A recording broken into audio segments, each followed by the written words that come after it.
മരുന്നു പ്രതിസന്ധിയിൽ Kozhikode medical college സൂപ്രണ്ടിന്റെ ഓഫീസിന് മുന്നിൽ യൂത്ത് കോൺഗ്രസ് പ്രവർത്തകർ പ്രതിഷേധിച്ചു. പ്രതിഷേധക്കാരെ പോലീസ് അറസ്റ്റ് ചെയ്തു നീക്കി. അഭിജിത്ത് മുഴക്കുന്ന് ചേരുന്നുണ്ട് കോഴിക്കോട് നിന്ന്. അഭിജിത്ത്, വലിയ പ്രതിസന്ധിയാണ് കോഴിക്കോട് മെഡിക്കൽ കോളേജിൽ ഉണ്ടായിരിക്കുന്നത്. നിലവിൽ ഈ സമരം അവസാനിച്ചിട്ടുണ്ടോ? എന്താണ് അവിടുത്തെ അവസ്ഥ?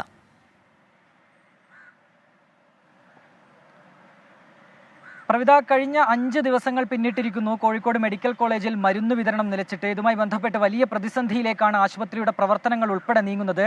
ഈ സാഹചര്യത്തിലാണ് പ്രതിഷേധവുമായി യൂത്ത് കോൺഗ്രസ് പ്രവർത്തകർ കോഴിക്കോട് മെഡിക്കൽ കോളേജ് സൂപ്രണ്ടിന്റെ ഓഫീസിന് മുന്നിലേക്ക് എത്തിയത്.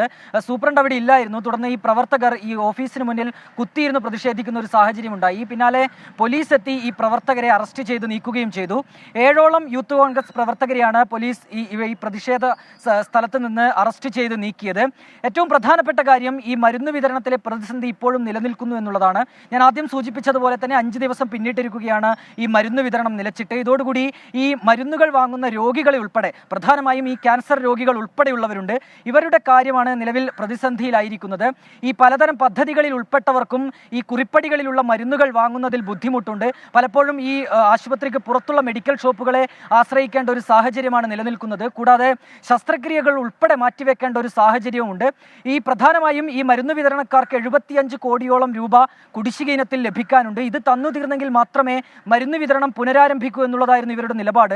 കഴിഞ്ഞ ദിവസം കളക്ടറുമായൊക്കെ ചർച്ച നടന്നിരുന്നു. പക്ഷേ അതിലും ഒരു തീരുമാനമുണ്ടാകാത്തൊരു സാഹചര്യമാണ് നിലനിൽക്കുന്നത്.